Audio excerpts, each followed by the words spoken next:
to Taylor's Detroit Sports Show. This is a total Detroit sports episode.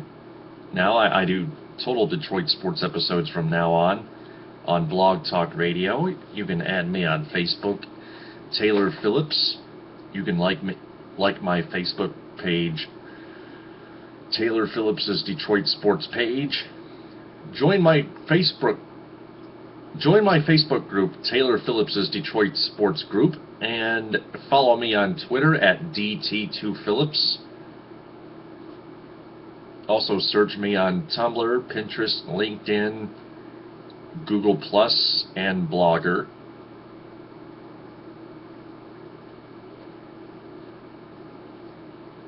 I am also simulcasting on YouTube.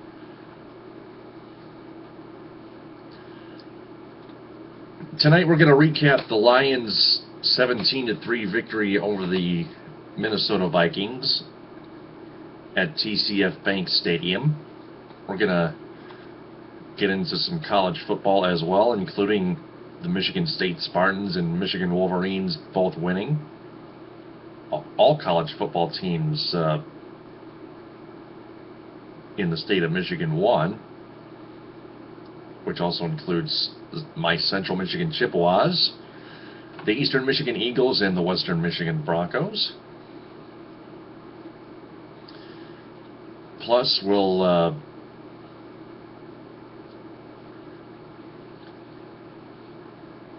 get into some Red Wings as well.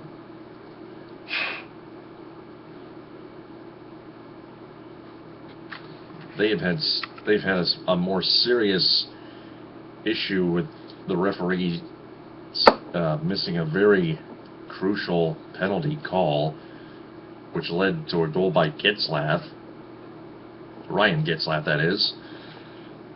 And of course, the Pistons finally suffering their first preseason loss, which was on the road. They've won their first two both at home.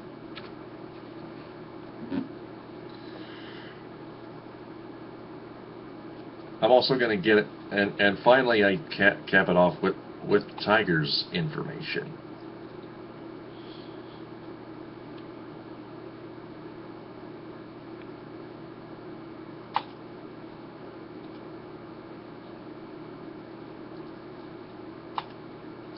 First off,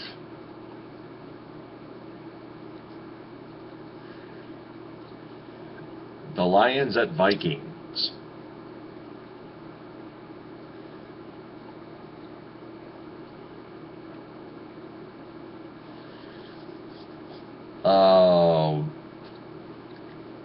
Lions defense came up very big the entire game, coming up with 3 interceptions, 8 sacks, 5 3-and-outs.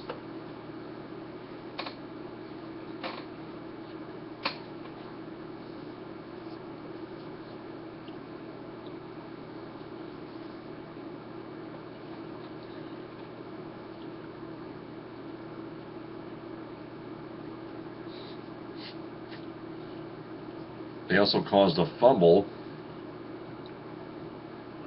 which was recovered by the Vikings.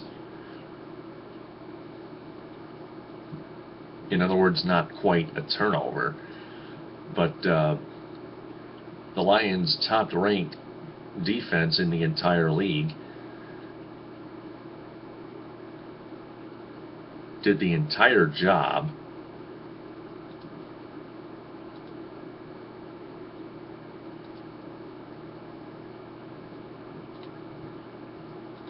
Holding the Vikings to just 3 points. Just a field goal. 0 touchdowns in an entire game. How impressive is that? And the field goal came in very late in the fourth quarter.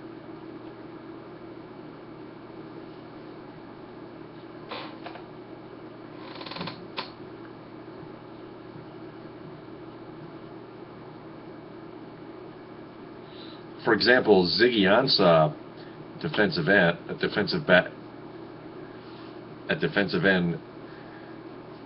finished with two and a half sacks, 3 tackles for loss yardage, 1 forced fumble, and 3 quarterback hits.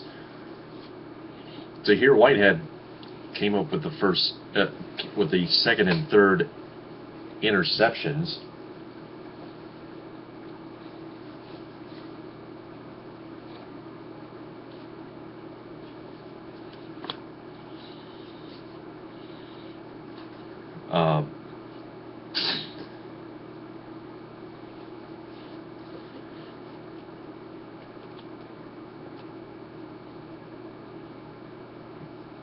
Today, also Glover Quinn picked up the first interception, and for quarterback Matthew Stafford, who has not met expectations this season, finished 19 of 33 for 185 yards, 1 touchdown, and 0 interceptions.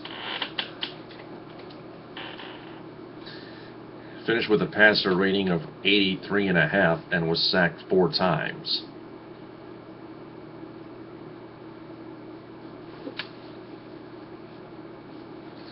The Lions offense, thanks to its weak offensive line, were held to 255 total yards.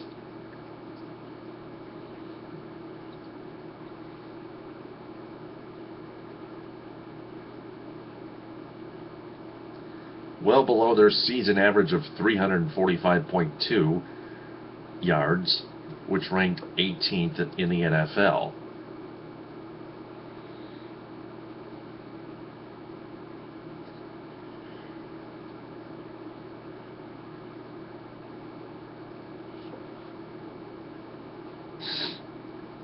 See, the Lions defense has suffered a lot of injuries. They've got Stephen Tulloch out for the season.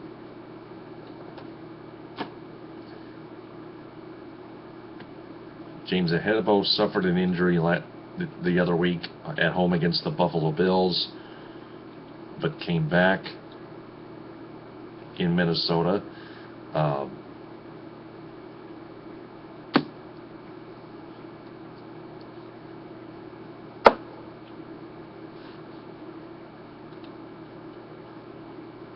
By the way, you can call in at 646-478-4837. That's the number to call to join in on the show. Again, 646-478-4837. And the Lions were playing without Reggie Bush and Calvin Johnson, their 2 most important offensive weapons, arguably. Theo Riddick stepped up and caught a 9-yard touchdown pass from Matthew Stafford on the very first drive of the game. Vikings won the coin toss and they deferred to the second half.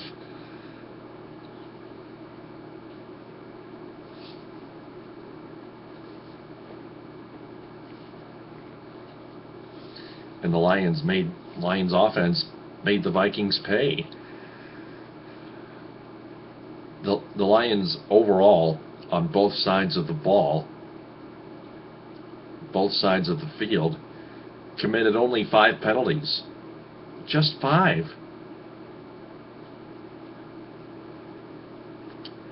Gotta give credit to the coaching staff for the team's very disciplined work.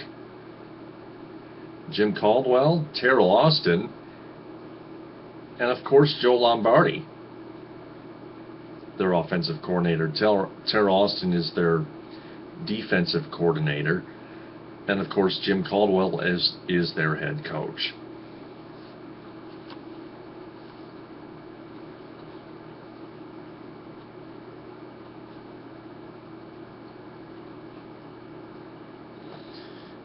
The kicking situation still is a disaster. Matt Prater came in and signed a one-year deal with the Lions, and then he went 1 for 3, hit the second one from 52 yards out.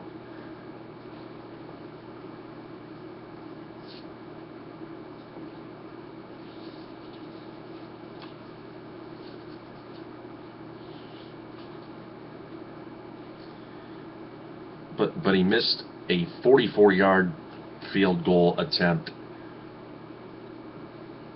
kicking it off the left upright. A 50-yarder was his first. That one was no good. But that was on a bad snap. That was on a bad snap, and that kind of took away Prater's focus. But he hooked it well left of the target.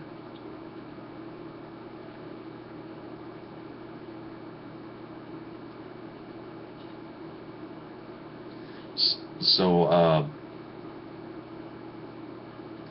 with that being said, should we give Matt Prater at least one more game, or should we, if we're the Lions right now, should we give him at least one more game when we play at home against the New Orleans Saints at 1 this upcoming Sunday on Fox? Or do we let him off the leash and go after Havard Kickalicious Rugland like we should have from the beginning? From the very beginning of the offseason before the draft? You tell me. 646-478-4837 is the number to call. Again, 646-478-4837.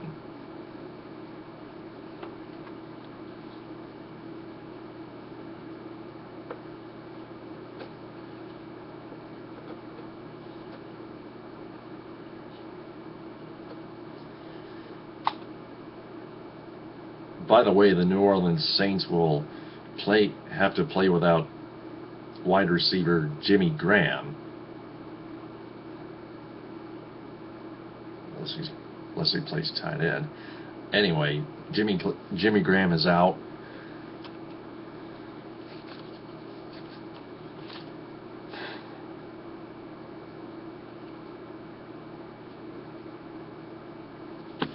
Just saw the Royals beat the Orioles 2-1 in Game 3 of the American League Championship Series, but this is Detroit sports, so since the Tigers are out of it, I'll get to the Tigers at the end of the show, like I mentioned before.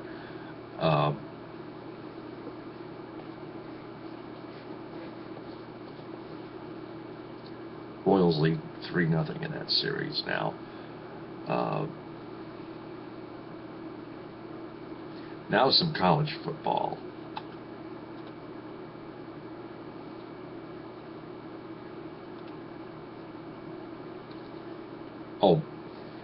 Actually, the Lions' offensive line needs to be fixed by the coaches. Maybe they need a new offensive line coach or something like that, or maybe better players.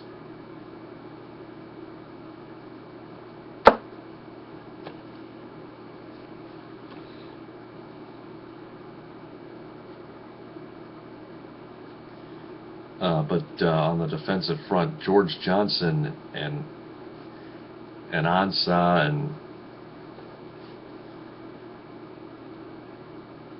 even Darius Slay pitched in, and they give rookie quarterback Teddy Bridgewater a very hard time all day long for Minnesota.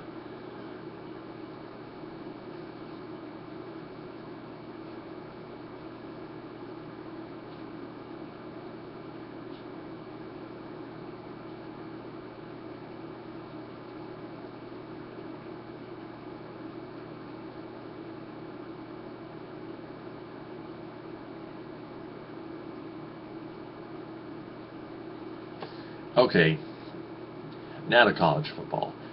Michigan State Spartans avoided yet another fourth quarter comeback. This one at Purdue, 45-31. MSU takes it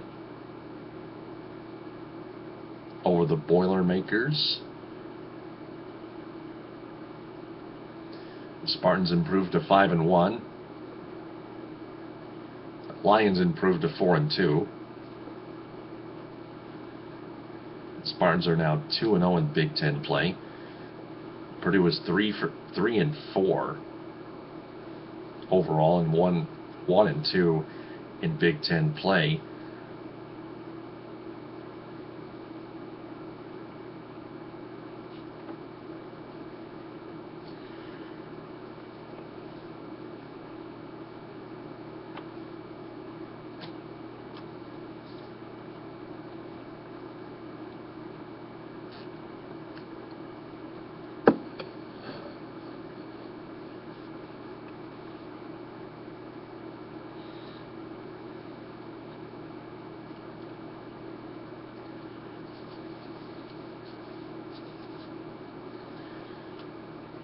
That took place at Ross-Ade Stadium. Did the game.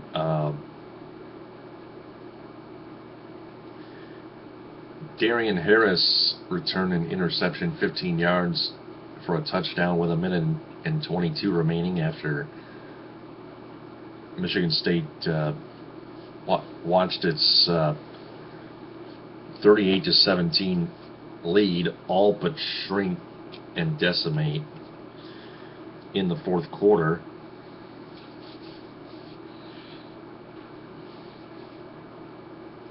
And that pick six sealed the victory for the green and white. The week before, Trey Waynes intercepted a pass against Nebraska, sealing a 27-22 win over the Cornhuskers at Spartan Stadium.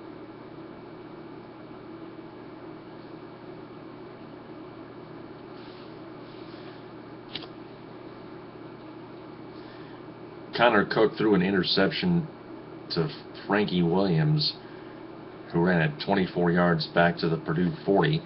4 plays later on a 4th and 2, Akeem Hunt broke off a 52-yard touchdown run to make it 38-24 with 8:49 left. 4 plays later, after Darian Hicks was called for pass interference on a reverse pass, Purdue's Hunt powered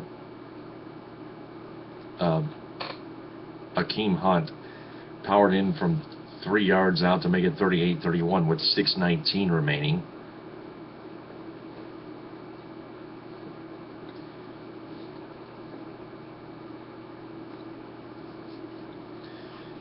Michigan State and Purdue battled it out in the first half, with the Spartans leading 24-17 at the half. Tony Lippett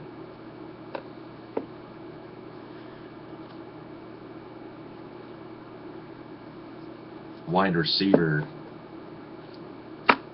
for Michigan State had scored on a touchdown reception for the 8th consecutive game and had his 4th 100-yard receiving game of the year at intermission, with 5 catches for 119 yards, including the game's first touchdown on a 39-yard grab, 39-yard catch.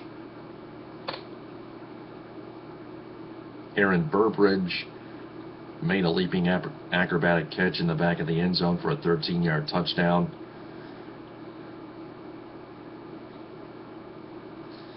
To start the second half, and then Darian Harris sealed the win with his touchdown, pick 6 with 1:22 left in the fourth.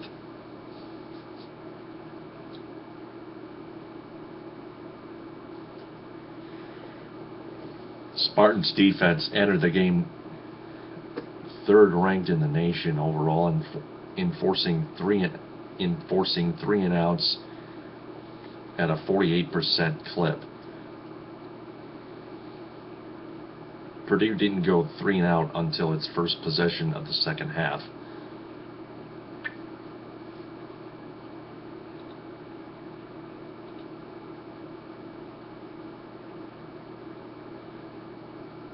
Jamal Lyles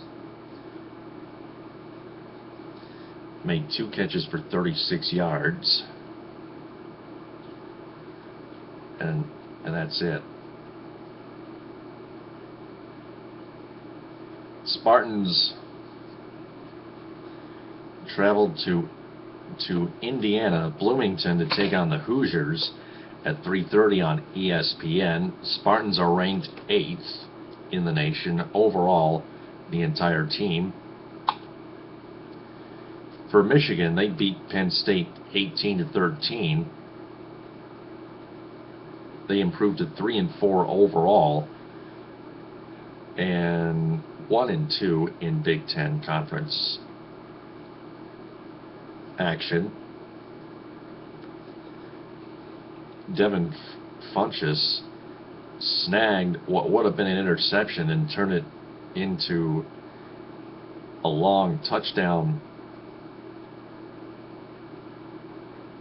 reception.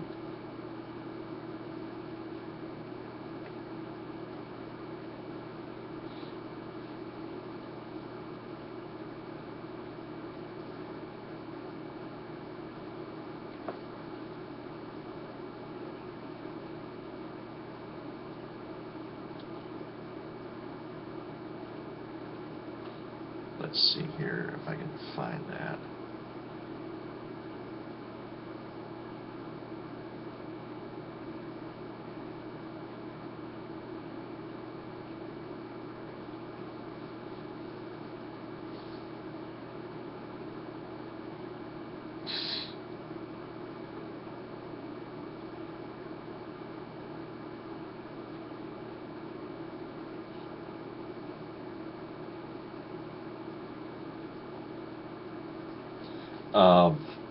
Funchess, I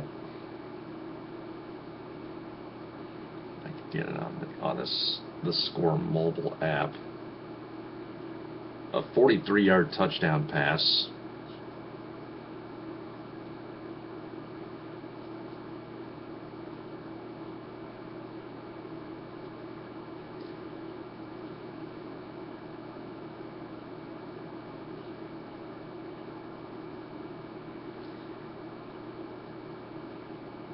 Both teams would score only 1 touchdown each, while Michigan scored 3 field goals and Penn State scored 2. Matt Wiley hit 3 out of 3 from 45 yards out. On the first one, 42 on the second, and 37 on the third.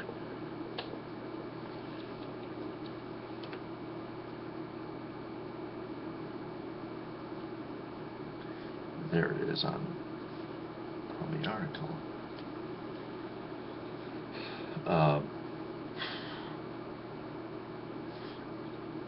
Other scores in college football. I'm running out of time. Chippewas beat Central Michigan beat Northern Illinois 34-17. Eastern Michigan beat Buffalo 37-27. Western Michigan beat Ball State 42-38. The Red Wings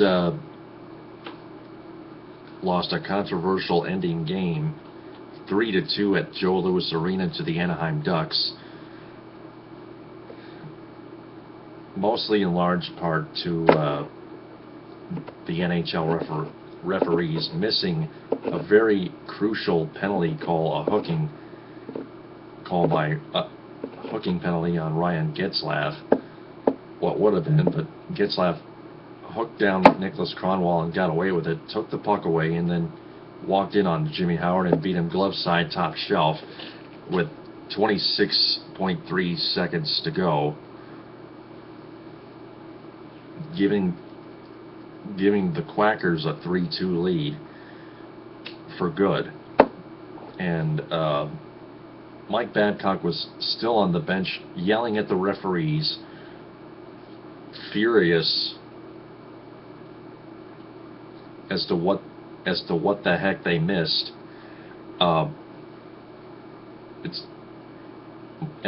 Babcock is taking it extremely seriously, and so are Red Wing fans everywhere, and the Red Wings media, including myself. Here's the other half of the trouble for the Red Wings. Jimmy Howard still could have made the save on Ryan Getzlaf. His defense could have helped him out, regardless of whether or not there was a penalty. I mean, the referees involved in the game should get fired, pink slipped. But Jimmy Howard turned the puck over on the first Ducks goal in the second period. Another very bad turnover from behind his own net. Then Brendan Smith, being Brendan Smith, turning the puck over from behind his own net, and allowing the tying goal with a few minutes to go in regulation, and then there's the game winner by Getzlaf.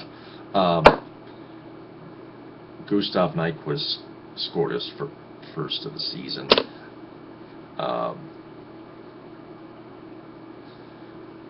Red Wings play tomorrow against the Boston Bruins again at the Joe on NBC Sports Network. I think that'll be at 7:30 or 8 o'clock. I'll have to check the time on that. Pistons also losing 91-89 in Washington on Sunday. They play at the Charlotte Bobcats at 11 a.m. tomorrow. Red Wings and Bruins at the Joe is at 8 o'clock. Tigers, Brad Ausmus defending his bullpen, his oh so terrible bullpen, and that's what could get you fired.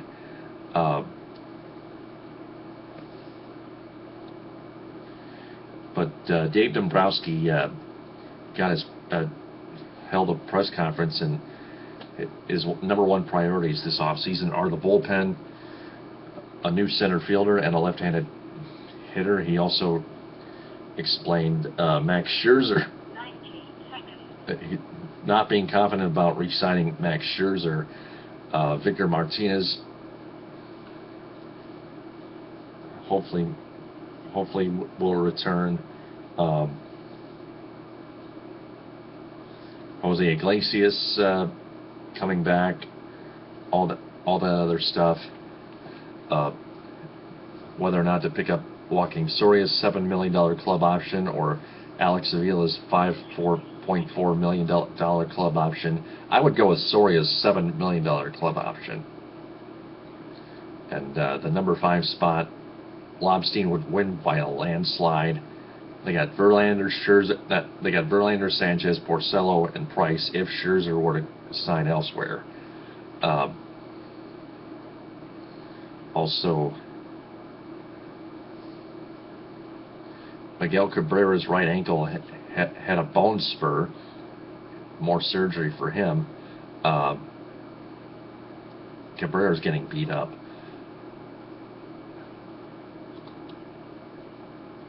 So that's going to do it. TTFN, ta-ta for now.